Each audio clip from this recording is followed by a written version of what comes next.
자, 이제 우리 함께 말씀을 보시겠습니다. 데살로니가전서 5장 16절에서 18절 말씀입니다.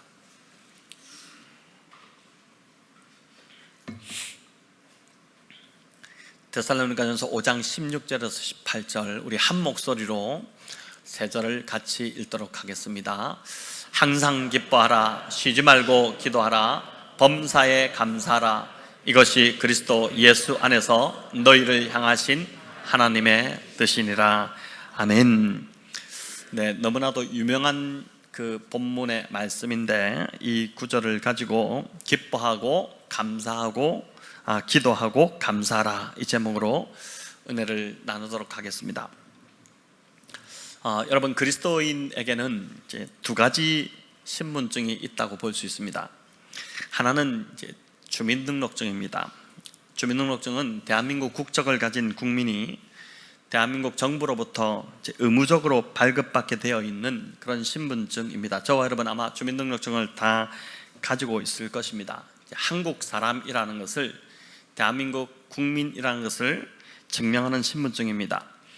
아이가 태어나면 이제 출생신고를 하는 순간 주민등록 번호를 발급받게 되고 17세의 주민등록증을 이제 발급받게 됩니다. 오늘 라온이가 첫 예배, 이제 아기로 첫 예배 출석을 했는데 아마 라온이도 출생신고를 하면서 주민등록 등록 번호를 부여받지 않았을까 싶습니다. 자, 그런데 그리스도인에게는 주민등록증에 더해서 또 하나의 신분증이 있습니다. 자, 그게 뭔지 우리 빌립보서 3장 20절 말씀을 같이 읽도록 하겠습니다. 그러나 우리의 시민권은 하늘에 있습니다. 그것으로부터 우리는 구주로 오실 주 예수 그리스도를 기다리고 있습니다. 자, 아멘. 예수님을 믿고 구원받은 자들은 새로운 신분증을 발급받았는데 그건 바로 하늘의 시민증이라는 것입니다. 그래서 저와 여러분은 지금 이중국적을 가지고 살아가고 있다고 볼 수 있죠. 이 땅에서 우리가 살고 있지만 이 땅에 속하지 않은 하늘 시민으로 저와 여러분 살아가고 있는 것입니다. 자, 오늘 읽은 이 본문은, 이 말씀은 하늘 시민권을 가진 성도의 그 표지가 무엇인지를 우리에게 잘 보여줍니다. 성도는 항상 기뻐하고 쉬지 말고 기도하고 범사에 감사하는 자가 그리스도인이고 성도라는 것입니다. 그리고 또한 이것은 우리를 향하신 하나님의 뜻이다 라고 합니다. 자, 그런데 얼핏 보면 우리가 지키지 못할 것을 요구하고 있는 것처럼 들립니다. 여러분, 그렇게 보이지 않습니까? 사람이 어떻게 항상 기뻐하고 쉬지 않고 기도하고 모든 일에 감사할 수 있겠습니까? 불가능한 일이지 않습니까? 여러분, 희노애락이라는 말이 있듯이 인간은 기쁠 때도 있고 또 즐거울 때도 있지만 노여움과 슬픔의 감정이 찾아올 때가 사실은 더 많기 때문입니다. 데살로니가 전서는 이 데살로니가 교회에 보낸 이제 그 바울의 편지인데, 데살로니가 성도들이 그 수신자였죠. 데살로니가 성도들은 늘 좋은 일만 있고 또 기뻐할 일이 많고 감사할 일이 많아서 이렇게 바울이 써보냈을까 싶지만 그렇지 않습니다. 이 데살로니가 교회는 환난과 시련 속에서 아주 힘겹게 신앙생활을 하던, 신앙을 지켜내던 그런 교회였습니다. 무엇보다 이제 유대인들의 괴롭힘이 심했습니다. 바울이 데살로니가에서 말씀을 강론할 때 사람들이 바울의 이 복음을 듣고 변화가 일어나자 유대인들 안에서 막 시기심이 일어났죠.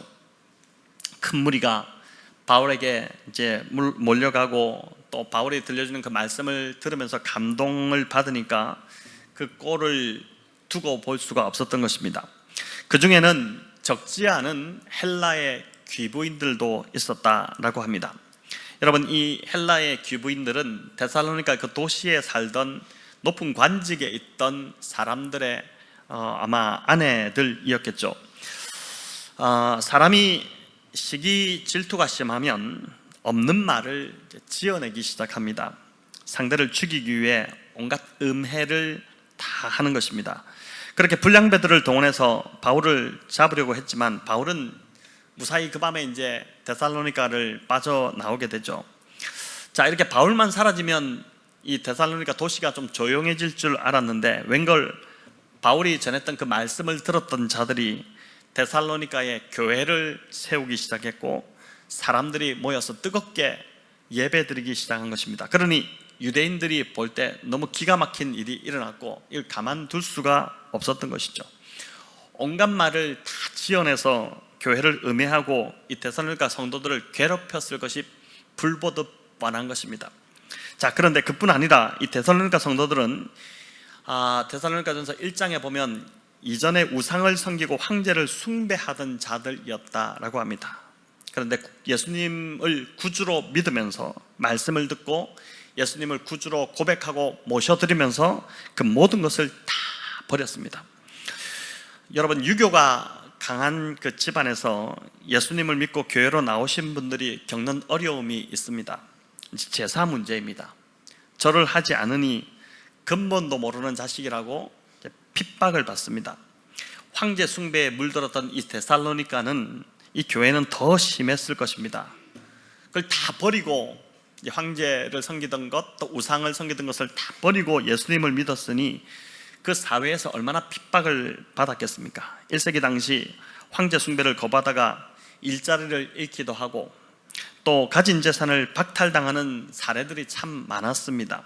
그러니 예수님 믿는 것 때문에 치러야 할 대가가 이 데살로니가 성도들에게 보통 많은 것들이 아니었습니다. 저와 여러분, 오늘 이 예배 오시면서 이런 어려움 가운데, 이런 또 박해 가운데 오신 분들이 거의 없잖아요.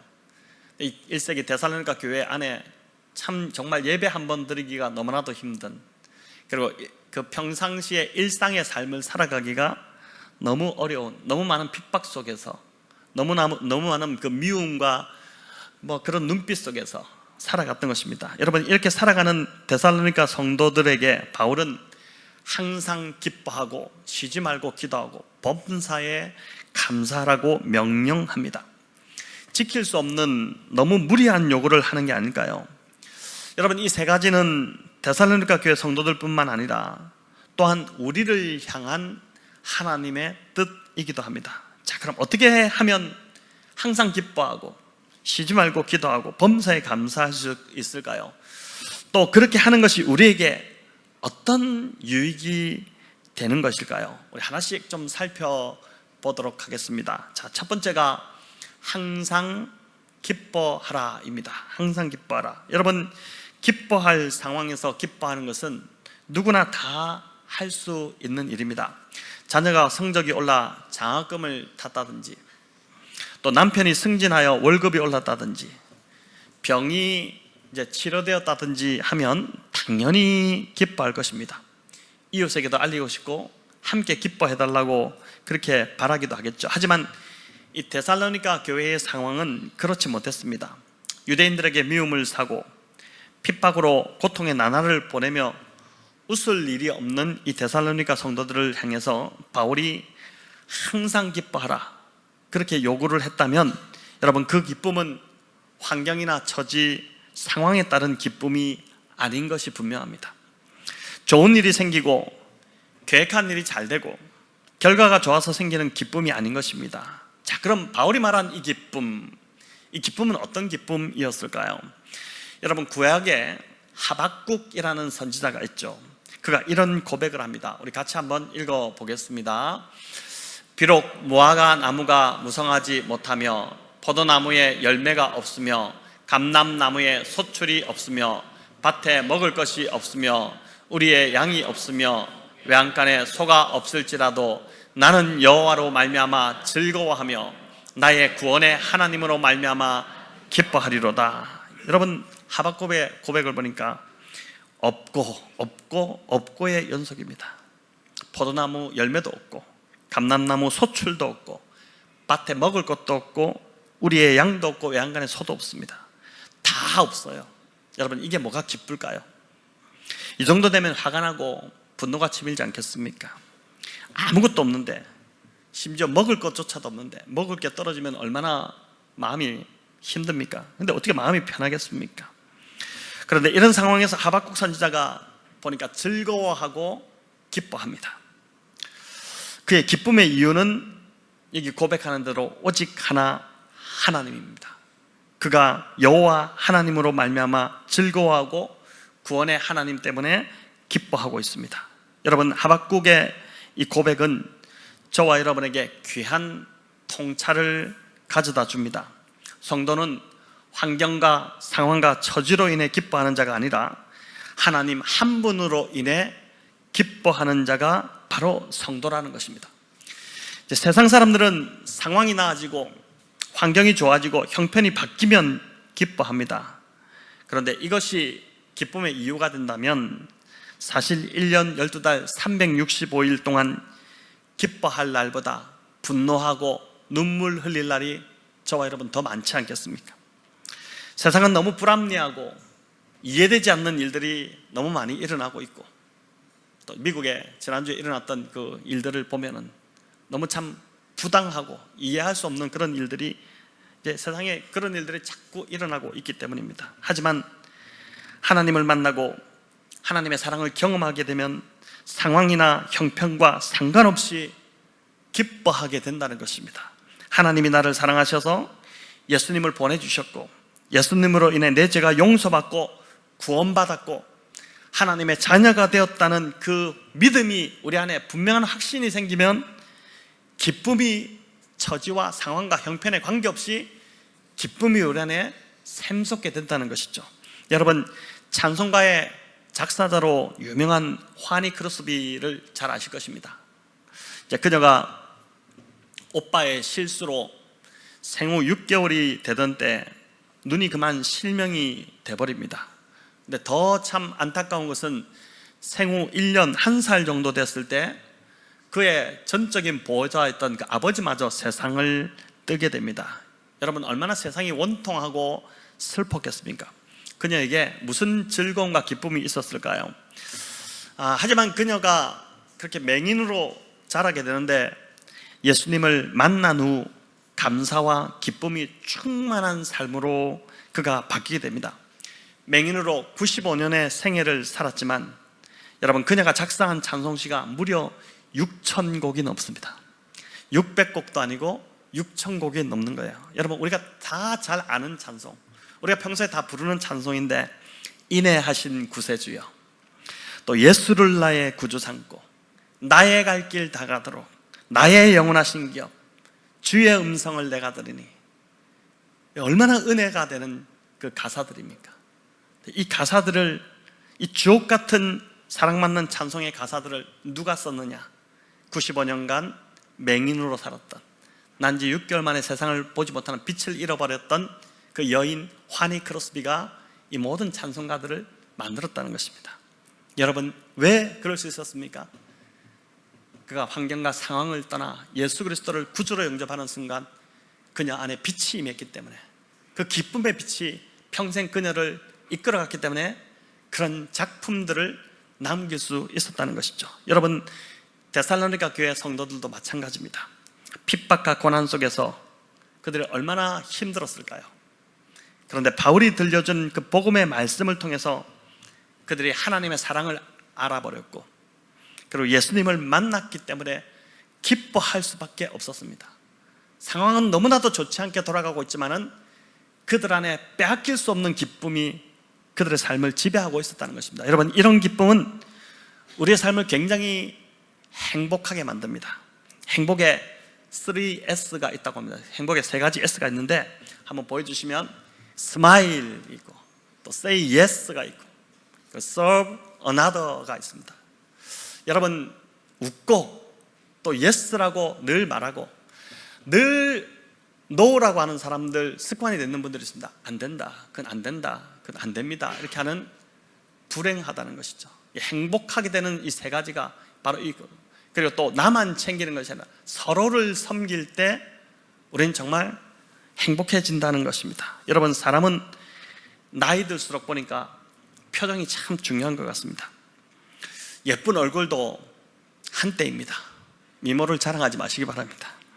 나이 들면 눈도 이렇게 처지게 되고, 그리고 또 얼굴도 다 처집니다. 그래서 아무리 땡겨봐도 소용이 없어요. 그렇게 돈 들여도 다 소용이 없습니다. 다 나이 들면 그냥 비슷비슷해집니다. 그래서 나이 들어도 그런데 예쁜 사람들이 있는데 그 예쁜 사람들, 나이 드는데 참 예쁘다. 어떤 사람들이 예쁘냐? 표정이 좋은 사람들이 예쁩니다. 늘 웃는 사람들이죠. 여러분 지금 앉아서 저를 바라보고 있는 모습이 참 무서워요. 표정을 좀 이렇게 밝게 좀 웃으면서 말씀 들으시기 바랍니다. 왜 이렇게 심각한지, 저는 지금 막 이렇게 밝은데 여러분은 왜 심각하게 저를 쳐다보고 계신지. 여러분 그래서 우리 얼굴에는 근육이 80개 정도가 있다고 합니다. 우리가 웃으면 60개의 근육이 막 움직여서 우리 얼굴을 굉장히 예쁘게 보이게 만든다고 해요. 돈 들이지 마시고 많이 웃으시기 바랍니다. 여러분 형편과 상황 때문에 웃는 것이 아니라 예수님으로 인해서 우리 구원받았잖아요. 이보다 더 큰 복이 어디 있습니까? 예수님이 성령으로 우리 안에 오셔서 동행하고 계시잖아요. 우리 천국이 지금 보장되어 있잖아요. 예수님 다시 오실 것이고, 여러분 이보다 더 큰 복이, 더 큰 은혜가 어디 있습니까? 이것 하나로 우리가 기뻐할 이유가 충분하지 않습니까? 특별히 여러분 서로를 바라보실 때, 오늘 또 바자회 막 준비하게 될 텐데 바자회 준비하면서 막 인상 쓰고 하지 마시고요. 힘들어도 인상 쓰고 하지 마시고 서로를 바라보시면 미소를 지어주면 그렇게 좋을 수가 없습니다. 남편이 저녁에 퇴근하고 돌아오면 아내가 남편을 맞으면서 미소를 한번 딱 날려주시면은 하루 종일 힘들었던 것이 다 풀립니다. 힘든 상황 속에서도 우리가 서로 그냥 웃고 서로에게 웃음 지어주면 여러분 그 상황이 그냥 쉽게 넘어가게 됩니다. 저와 여러분 예수님으로 인해서 평생 기뻐하고 즐거워하면서 그렇게 매력적이고 예쁜 얼굴, 예쁜 인생으로 저와 여러분 점점 더 변해가시기를 간절히 바랍니다. 자, 두 번째는 쉬지 말고 기도하라입니다. 여러분 이것도 상당히 불가능한 그런 주문처럼 들리죠. 사람이 어떻게 쉬지 않고 기도할 수 있을까요? 밥도 먹고 일도 하고 때로 놀기도 하고 쉬기도 해야 그게 인간이지, 어떻게 정말 아무것도 안 하고 쉬지 않고 기도만 할 수 있을까요? 자, 그래서 이 쉬지 말고 기도하라는 말은 이런 뜻입니다. 한번 보여주시면, 이 말은 늘 하나님과 연결되어 있기를 힘쓰라는 거예요. 쉬지 말고 기도하라, 늘 하나님과 연결되어 있기를 힘쓰라는 것입니다. 여러분 누가복음 15장에는 집 나간 탕자의 비유가 나옵니다. 아버지가 버젓이 살아 계신데도 불구하고 이 배은망덕한 이 아들이 자신의 유산을 미리 달라고 해서 그걸 다 챙겨서 집을 나가버렸습니다. 그리고 자신이 하고 싶은 대로 다 흥청망청 다 써버리면서 아버지의 재산을 다 날려버렸죠. 여러분 이 비유의 제목이 탕자의 비유로 우리가 알고 있기 때문에 아들이 허랑방탕하게 살았다는 것에 초점을 맞추려고 합니다. 하지만 이 비유의 초점은 거기에 있지 않습니다. 이 비유의 핵심은 아들이 아버지를 멀리 떠났다는 것에 있습니다. 아버지를 떠났다는 것이에요.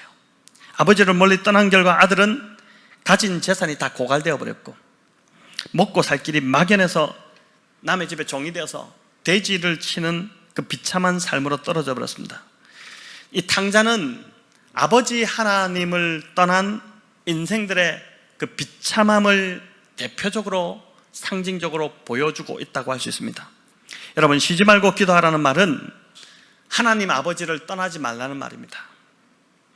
아버지께 붙어 있어야지 나의 자원이 고갈되지 않습니다. 아버지가 늘 여러분 공급해 주시기 때문입니다.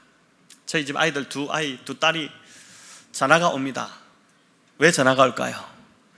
돈 붙여달라는 전화입니다. 요즘 아이들 보니까 토스도 있고 또 아이부자도 있고 그런 것 때문에 전화를 하죠. 전화하고 나서 그래 알겠어 하면은 이제 전화가 아주 매정하게 탁 끊어져 버립니다. 저는 말하고 있는데 전화는 이미 끊어졌어요. 그러니까 이게 아버지가 그런 존재죠. 공급해주는 존재. 제가 보니까 이제 아이들은 부족함이 없는 것 같아요. 그러니까 아버지는 다 공급해주니까, 아버지가 그런 존재니까. 여러분 하나님 아버지께 우리가 이렇게 붙어 있을 때 우리의 삶이 고갈되지 않는다는 겁니다. 그러니까 이 쉬지 말고 기도하라는 것은 곧 하나님 아버지께 붙어 있으라, 이 뜻입니다. 그런데 쉬지 말고 기도하라는 말을 뒤집어서 여러분 하나님 입장에서 본다면 어떤 뜻이 되냐면은 나와 만나자, 얼굴 한번 보자, 이런 말이 됩니다. 여러분 천지를 지으시고 광활한 우주를 창조하신, 정말 그리고 아주 미세한 것들의 그 생명들을 만드신, 이게 너무 기가 막히지 않습니까? 우리의 인체를 보더라도 얼마나 놀랍게 기가 막힙니까? 근데 이 모든 것을 창조하신 그 대단하신 전능하신 하나님께서 우리에게 얼굴 한번 보자, 이렇게 애걸하신다는 것이 너무 말이 안 되는 소리이지 않습니까? 연로하신 우리 부모님들 자식 얼굴 한번 보고 싶은데 자식들은 바빠서 잘 찾아오지 못하고 잘 뵙지 못하죠. 또 자식들 바쁜 걸 아니까 전화를 하고 싶어도 전화도 잘 못하고 그렇게 하지 않습니까? 근데 하나님이 딱 그 심정이신 것 같아요. 하나님의 사랑은 그러니까 늘 짝사랑입니다. 짝사랑. 우리를 보고 싶고 만나고 싶고 이야기를 나누고 싶어 하시지만 우리는 늘 바쁘다는 핑계를 댑니다. 뭐가 그렇게 바쁜지. 하나님이 우리를 만나고 싶어 하시는 것도 우리에게 뭘 요구하고 시키려는 게 아니죠. 뭐 짐을 지려고 하는 게 아닙니다. 오히려 하나님께 멀어지면 그 인생이 힘들어진다는 걸 알기 때문에 나를 위해서 만나자고 하시는 거예요. 연결되어 있어라. 그래야지 너의 인생이 고갈되지 않는다. 그렇게 하기 위해서 자꾸 만나자고 하는데 우리는 자꾸 바쁘다고 합니다. 만나지 않으려고 하죠. 여러분, 우리가 기도의 자리에 나오든지 나만의 골방에 들어가 기도할 수 있지만 매 순간 예수님을 생각하고 예수님께 의지하고 예수님께 도움을 구하는 기도, 그게 바로 하나님께 연결되어 있는 것이죠. 그런데 우리가 잘 하지 않지 않습니까?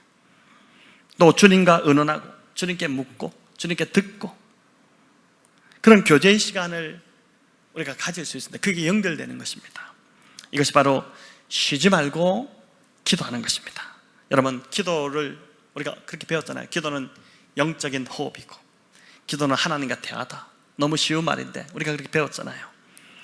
호흡하듯이 그렇게 주님과 대화할 수 있습니다. 여러분, 오늘 이 말씀 들음으로 주님과 꾸준히 연결되기 위해 힘쓰고 애쓰시는 저와 여러분 되시기를 바랍니다. 여러분, 그렇게 주님과 연결될 때 저와 여러분 안에 기쁨이 충만하게 될 줄로 믿습니다. 자, 이제 세 번째는 범사에 감사하라입니다. 여러분, 어떤 사람이 감사할 수 있을까요? 주변에서 보니까 어떤 사람이, 우리 교회 성도 중에 어떤 사람이 감사가 정말 감사를 잘하는 사람인 것 같습니까? 여러분, 어떤 사람이 감사를 하냐면은 모든 것이 은혜라고 생각하는 사람이 감사할 수 있습니다. 당연하다고 생각하면 감사하지 않습니다. 당연한 걸 왜 감사하겠습니까? 또 내 능력으로 했다고 생각하는 자도 감사하지 않습니다. 내가 능력이 되고 내가 그만큼 자격이 되니까 한 것이라고 생각한다면은 감사가 나오지 않죠. 절대 감사하지 않습니다. 당연하다고 생각합니다. 하지만 나는 자격이 되지 않고 그럴 만한 이유도 가치도 없고 그리고 어떤 공을 세운 것도 아니고 도저히 자격 없는데 그런데도 이런 나에게 주셨다, 이런 나에게 이런 은혜를 베푸셨다 한다면은 여러분, 감사가 자연스럽게 저절로 나올 수밖에 없습니다. 당연한 것이 아니라 은혜라는 것을 알기 때문에 그렇습니다. 그래서 여러분, 감사는 하나님의 은혜를 입은 그리스도인들에게서 주로 나오는 반응, 바로 그게 감사입니다. 죽을 수밖에 없던 죄인이었는데 예수님의 그 십자가의 은혜로 인해 구원받은 자들 안에 나오는 자연스러운 반응, 그게 감사죠. 여러분, 은혜가 많을수록 감사는 더 넘쳐납니다. 은혜가 사라지면 감사도 함께 사라집니다. 그래서 은혜와 감사는 정비례합니다. 정비례해요. 은혜가 많을수록, 은혜를 많이 받을수록 감사가 더 많이 나와요. 여러분, 그래서 교회를 다니고 신앙생활을 해도 은혜가 없으면, 은혜가 없을 수 있잖아요. 교회를 다니고 신앙생활을 주일날 이렇게 와도 은혜를 받지 못할 수도 있고 그렇잖아요. 근데 은혜가 없으면 감사도 함께 사라집니다. 그래서 믿음의 척도가 감사고 신앙의 바로미터가 바로 감사인 것입니다. 근데 여기 보니까 감사를 하되 범사에 감사하라 이렇게 돼 있죠. 범사는 모든 상황 속에서 감사하는 것입니다. 어떻게 모든 상황에서 감사할 수 있을까? 시험에 떨어지고 승진해서 누락되고 자녀가 아프고 하는 사업도 부도가 나고 갑자기 질병이 찾아오고 이런 상황에서도 어떻게 감사할 수 있을까요? 여러분, 하나님에 대한 믿음, 그분을 신뢰하는 믿음이 있으면 이 감사가 사라지지 않습니다. 여러분, 바울이 이제 이 고백을 하는데 로마서 8장 우리 28절의 고백을 우리 함께 읽겠습니다. 우리가 알거니와 하나님을 사랑하는 자 곧 그의 뜻대로 부르심을 입은 자들에게는 모든 것이 합력하여 선을 이루느니라. 자, 너무 은혜가 되는 말씀인데 이게 모든 것은 말 그대로 all things입니다. 내가 살아가면서 겪는 모든 일을 말합니다. 좋은 일도 있고 나쁜 일, 또 불행, 고난, 부도, 질병, 본의 아니게 겪는 어떤 어려움, 억울한 시련, 또 실패와 성공, 살고 죽는 일, 이 모든 게 포함된 모든 것입니다. 그리고 이게 합력한다는 말은 영어로 이제 together인데 하나님이 함께 하셔서 내 삶에 개입하신다 이런 뜻이에요. 이게 얼마나 참 놀라운 일인지 모릅니다. 하찮은 보잘것없는 나, 사람들도 거들떠보지 않는 나, 이런 나의 삶에 하나님이 늘 바라보시며 개입하신다는 것입니다. 여러분, 그렇게 개입하셔서 그 모든 상황을 선으로 바꿔가신다는 것이죠. 내가 실패할지라도 그걸 선으로 바꿔주시고, 심지어 내가 범죄한 것조차도 회개하면 하나님이 그걸 선으로 바꾸셔서 나의 삶에 좋은 열매가 맺을 수 있도록 이끌어 가신다는 것이죠. 왜 그렇습니까? 우리를 사랑하시기 때문에 그렇습니다. 그러니 여러분, 우리가 감사가 나오지 않을 수 없죠. 하나님이 이런 분이신 걸 알고 믿게 되면 우리는 어떤 상황 속에서도 감사할 수 있습니다. 시험에 떨어져도, 질병에 걸려도, 좋지 않은 일이 일어나도, 승진해서 누락되어도 하나님이 내 삶에 개입하셔서, 지금은 비록 나에게 이런 일이 닥쳤지만 하지만 하나님이 나의 삶에 개입하셔서 이 모든 것을 선으로 이루어 가실 거라는 그 믿음이 있기 때문에 감사할 수 있는 것입니다. 여러분, 성경에 나오는 인물 중에 욥처럼 하루아침에 완전 폭삭망한 인물도 없을 것입니다. 그는 큰 부자였고 대단히 큰 부자였던 것 같습니다. 그리고 동방에서 가장 훌륭한 인물이었다, 그렇게 나옵니다. 욥기 1장에 보면 동방 사람들 중에 가장 훌륭한 사람이었다라고 그렇게 소개하거든요. 그는 아들 7, 딸 3을 가진 다복한 이제 그런 자녀들을 두었는데, 그 자녀들이 하나님께 범죄하지 않도록 늘 애를 썼던 사람입니다. 자신만 범죄하지 않으려고 그렇게 애를 쓴 것이 아니라 자녀들까지도 거룩하게 살 수 있도록 늘 살피고 애를 썼던 사람인데, 하지만 그가 마귀의 시기로 인해서 하루아침에 패가 망신해버리죠. 가진 재산 하루아침에 그냥 다 날아가 버리고, 그리고 또 자녀들마저도, 그 소중한 자녀들마저도 그 10명이 다 하루아침에 목숨을 잃어버리는, 그 목숨을 다 거둬박아버리는, 여러분, 이게 말도 안 되는 일, 어떻게 이런 일이 일어날 수 있습니까? 이 말도 안 되는 일이지 않습니까? 자, 여러분이라면 이 상황에서 어떻게 하실까요? 하나님을 원망하겠죠. 저주하겠죠. 막 욕을 하겠죠. 그리고 실망하고 신앙에서 떠나지 않겠습니까? 그런데 욥은 다르게 반응합니다. 여러분, 욥기 1장 22절인데 같이 한번 읽겠습니다. 이 모든 일에 욥이 범죄하지 아니하고 하나님을 향하여 원망하지 아니하니라. 야, 여러분, 어떻게 이럴 수가 있을까요? 어떻게 욥이 이 모든 일에 범죄하지 아니하고 하나님을 원망하지 않았다고 할 수 있을까요? 욥이 하나님을 믿었기 때문입니다. 하나님을 신뢰했기 때문입니다. 선하신 하나님이 내 삶을 이 정도까지 흔드셨다면 거기에는 반드시 이유가 있을 것이라고 굳게 믿은 것입니다.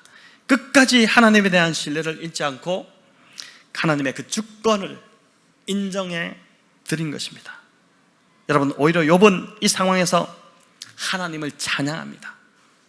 욕이 나오는 것이 아니고 하나님을 찬양해요. 여호와의 이름이 찬송을 받으시옵소서. 어떻게 이런 찬양이 나올까요? 인생의 가장 밑바닥으로 떨어진 상황에서 어떻게 찬송과 감사가 나올 수 있겠습니까? 빌립보 감옥에서 바울과 실라가 그 밑바닥으로 떨어져서 거기서 매 맞고 하나님을 그 밤에 찬송하고 기도하고 감사하고 그랬던 것처럼 욥이 이 상황에서 오히려 하나님을 찬송하는데, 여러분 그 욥을 보면서 결국 사단이 이 욥의 믿음에 두 손 두 발 다 들고 이제 졌다고 하나님 앞에 나오죠. 하나님께서 그걸 보고, 그 정말 고난을 통과한 욥을 보고 기뻐하시면서 욥의 삶을 축복해 주시는데, 처음보다도 갑절의 축복으로 욥에게 그 은혜를 베푸셨습니다. 하나님에 대한 그 흔들리지 않는 믿음이 있는 자만이 여러분 이 감사가 나올 수 있습니다. 어떤 상황에서도, 어떤 처지에서도 하나님은 신실하시다, 하나님 나에게 최선을 다하시고 하나님 나를 사랑하신다, 어떤 상황에서도, 어떤 밑바닥 같은 상황에 떨어지더라도 하나님은 나를 사랑하시고 나를 위한 특별한 계획이 있으시다는 그 믿음이 있으면은 여러분 그 속에서 우리가 감사가 나올 수 있게 되는 것이죠. 여러분 이런 감사하는 믿음 가지시기를 축원합니다. 감사하는 신앙이 이만큼 강력하다는 것을 사단이 너무 잘 알고 있습니다. 욥에게 뒤었잖아요.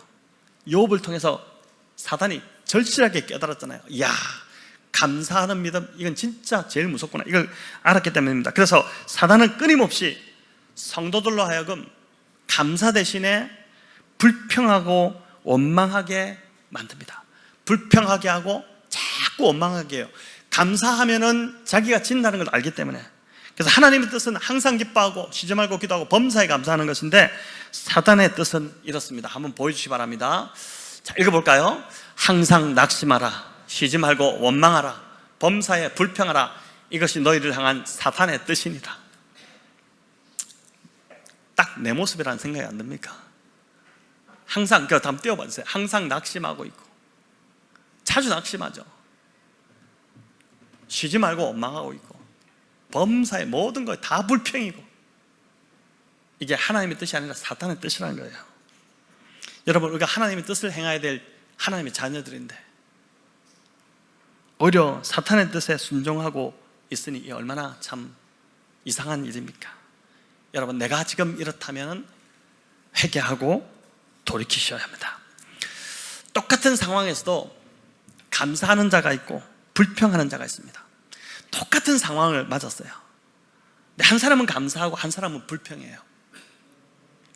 이 말은 감사와 불평은 우리가 선택하기 나름이라는 것입니다. 감사와 불평은 내가 선택할 수 있다는 거예요. 우리가 주변에서도 보지만 불평하는 자의 삶은 행복하지 않고 불행합니다. 그러니까 불평도 습관입니다. 불평하는 사람은 항상 불평해요. 그러니까 불평이 그 인격 그 자체가 되어버렸기 때문에, 그 사람의 인격이 불평이 되어버렸기 때문에 그 사람은 이렇게 건드리면은 입에서 튀어나오는 게 이제 불평이 튀어나오는 것입니다. 그는 불평의 눈을 가지고 있기 때문에 눈에 보이는 모든 것은 다 불평의 조건처럼 보이고, 또 불평의 입을 가지고 있기 때문에 입만 열면 불평이 쏟아집니다. 문제는 본인만 불평 인생을 사는 것이 아니라 주변 사람 모두를 다 불평 인생으로 살게 만든다는 것입니다. 가족을, 자녀를, 배우자를 내가 불평 인생이 되어버리면 그들도 불평 인생이 되게끔, 애들도 계속 짜증내고 불평하고 그런 인생이 되게 만든다는 것입니다. 그래서 감사가 행복해지는 연습이라면, 감사 이게 행복해지는 연습이라면 불평은 불행해지는 연습이라고 할 수 있습니다. 여러분 뭘 선택하시겠습니까? 사랑하는 성도 여러분, 불평을 연습하지 말고 감사를 연습하는 인생 되시기를 바랍니다. 특별히 바자회가 이제 한 주 앞으로 다가왔습니다. 오늘 예배 후에 식사를 하고 목장별로 바자회 준비를 이제 하게 되는데, 오늘 순간순간 한번 감사를 연습해 보십시오. 똑같은 바자회입니다. 똑같은 바자회를 같이 준비합니다. 그렇게 해도 감사하면 즐겁고 행복하고 기쁨이 있습니다. 하지만 불평을 쏟아놓으면 불행해질 것입니다. 성도 여러분 잊지 마십시오. 이게 제 말이 아닙니다. 오늘 하나님께서 분명 범사에 감사라, 범사에 감사라, 모든 일에 어떤 상황이 닥쳐도 거기서 불평 꺼내지 마라. 범사에 감사하라. 하나님이 지금 이렇게 우리에게 명령하고 있지 않습니까? 왜냐하면 그게 저와 여러분의 몸에 좋기 때문에. 그래서 그렇게 하는 것입니다. 하버드에서 스트레스 연구로 굉장히 이제 정평이 나 있는 한 교수가 그 이제 세미나를 마치고 끝나고 돌아가는데 한 학생이 쫓아가지고 그래도 이 스트레스를 좀 다룰 수 있는, 스트레스가 몸에 얼마나 안 좋아요. 모든 병의 만병의 원인이 스트레스인데 이 스트레스를 좀 다룰 수 있는 비결 한 가지만 좀 가르쳐줘요. 교수님이 갖고 있는 비결 한 가지만 가르쳐 주십시오 하니까 그분이 막 망설이지 않고 바로 주저하지 않고 나오는 말이 감사하십시오. 감사가 당신의 습관이 되게 하십시오. 그게 스트레스를 다 없애는 방법입니다. 여러분, 감사가 이제 우리 몸에 좋다는 것을 알기 때문에 하나님께서 감사라고 하는 것입니다. 집에서 아이들 말 안 들으면 우리 부모님들 자주 하는 말이 뭡니까? 엄마 아빠가 좋은 걸 주려고 너에게 이걸 좀 하라고 하지 나쁜 거 주려고 이렇게 하라고 하냐? 그래서 엄마 아빠 말 들어야 그게 너한테 좋은 거야, 그렇게 말하지 않습니까? 그런데 우리는 하나님 아버지 말을 안 듣는다면 이게 완전 모순도 이런 모순이 없죠. 항상 기뻐하고 쉬지 말고 기도하고 범사에 감사하라고 하나님 말씀하셨습니다. 이게 우리에게 유익하기 때문에, 저와 여러분의 몸에 이게 건강하게 행복하게 살 수 있는 비결이기 때문에 이게 하나님 뜻이라고 하지 정해서 뜻이니까 그대로 따라와라, 무조건 해라, 이렇게 명령하고 계신 것입니다. 좋은 것은 자녀에게 무조건 이건 해야 돼 이렇게 하는 것처럼 하나님이 우리에게 그렇게 하신다는 것입니다. 여러분, 이 말씀 순종하는 저와 여러분 다 되시기를 바랍니다. 그래서 행복하고 기쁨과 감사가 넘치는 삶 살아가시길 바라고, 이번 바자의 준비도 또 선교도 그렇게 기쁨이 넘치는 그러한 과정이 되기를 우리 주님의 이름으로 축원합니다.